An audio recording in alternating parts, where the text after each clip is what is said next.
नमस्कार साथियों। KVS TGT Hindi की श्रृंखला में मैं वीरेन बीटेक क्लासेस की तरफ से आप सभी लोगों का स्वागत करता हूं। हम लोग पढ़ रहे हैं बाल महाभारत कथा, जिसका ये 12वां अध्याय है और इसमें हम लोग पढ़ेंगे द्रौपदी स्वयंवर। तो जो भी लोग चैनल पे पहली बार विजिट कर रहे हैं, चैनल को सब्सक्राइब कर लें, लाइक शेयर करते चले। तो चलिए समय न व्यर्थ करते हुए शुरू करते हैं द्रौपदी स्वयंवर। जिस समय पांडव चक्रा नगरी में ब्राह्मणों के वेश में बिता रहे थे, उसी दिनों पंचाल नरेश की कन्या द्रौपदी के स्वयंवर की तैयारियां होने लगी। एक चक्रा नगरी के ब्राह्मणों के झुंड पंचाल देश के लिए रवाना हो गए। पांडव भी उनके साथ हो लिए। पांचों भाई माता कुंती के साथ किसी कुम्हार की झोपड़ी में आ टिके। पांचाल देश के लिए रवाना हुए। उसके बाद में एक ब्राह्मण के घर में उनकी झोपड़ी में टिक गए आके। ब्राह्मण पांचाल देश में पांडव ब्राह्मण वेश धारण किए रहे, इस कारण कोई उनको पहचान ना सका। स्वयंवर मंडप के एक बृहदाकार धनुष रखा हुआ था, जिसकी डोरी तारों की बनी हुई थी, जो कि राजकुमार पानी में प्रतिबिंब देखकर उस भारी धनुष से तीर चलाकर ऊपर टंगे हुए निशाने मतलब मछली को गिरा देगा।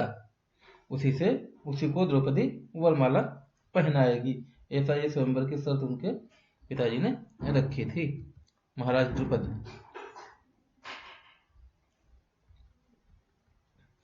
इस स्वयंवर के लिए दूर दूर से अनेक वीर आए हुए थे। मंडप में सैकड़ों राजा इकट्ठे हुए थे, जिनमें धृतराष्ट्र के 100 बेटे, अंग नरेश, कर्ण, शिशुपाल, श्री कृष्ण, जरासंध आदि भी शामिल हुए थे। दर्शकों की भारी भीड़ थी। राजकुमार धृष्टद्युम्न घोड़े पर सवार होकर आगे आया। उसके पीछे हाथी पर सवार द्रौपदी आई।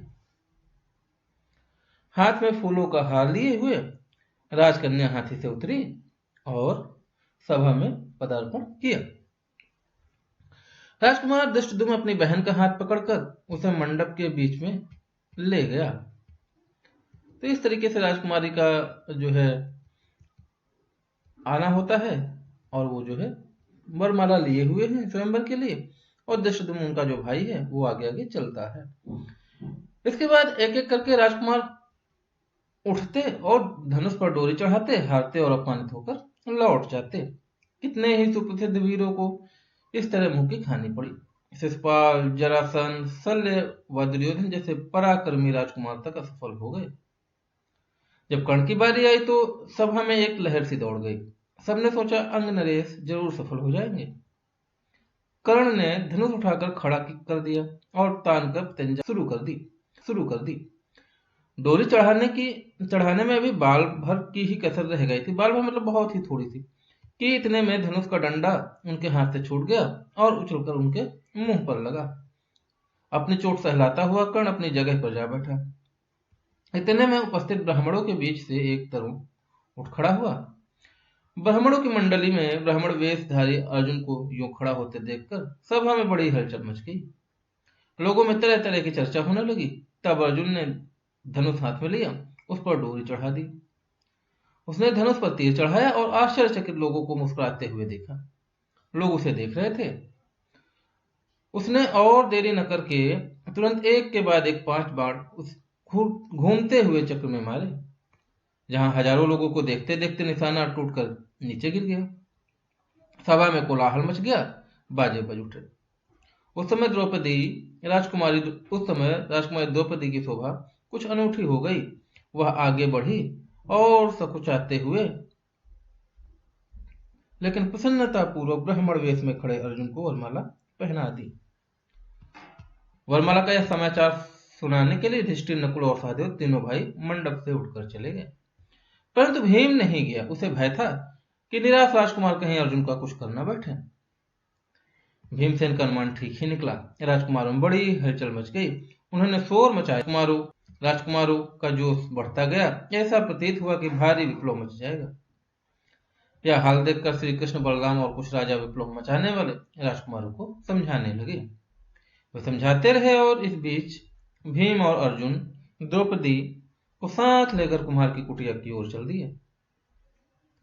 जब भीम और अर्जुन द्रौपदी को साथ लेकर सभा में जाने लगे तो द्रुपद का पुत्र धृष्टद्युम्न चुपके से उनके पीछे हो लिया।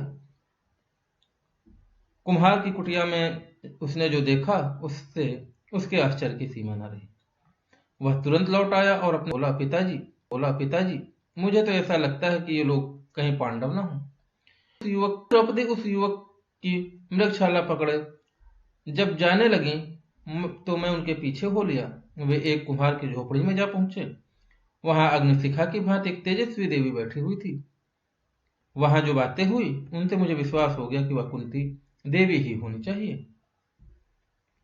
तब राजा द्रुपद के बुलावा भेजने पर पांचों भाई माता कुंती और द्रौपदी को साथ लेकर राजभवन पहुंचे। युधिष्ठिर ने राजा को अपना सही परिचय दे दिया, यह जानकर कि ये पांडव हैं। राजा द्रुपद फूले न समाये। उनकी इच्छा पूरी हुई। महाबली मेरी बेटी के पति हो गए हैं, तो फिर द्रोणाचार्य की सत्यता की नहीं रही। यह विचार कर उन्होंने संतोष की सांस ली। मां की आज्ञा और सबकी सम्मति से द्रौपदी के पांचों पांडवों का विवाह हो गया। तो चलिए द्रौपदी के साथ यहाँ इस तरीके से पांचों पांडवों का विवाह। तो अब हम मिलेंगे नए पार्ट के साथ में। तब तक के लिए जो लोग चैनल पे पहली बार विजिट कर रहे हैं, चैनल को सब्सक्राइब कर लें, लाइक शेयर करते चलें। मिलते हैं नए वीडियो के साथ में। जय हिंद।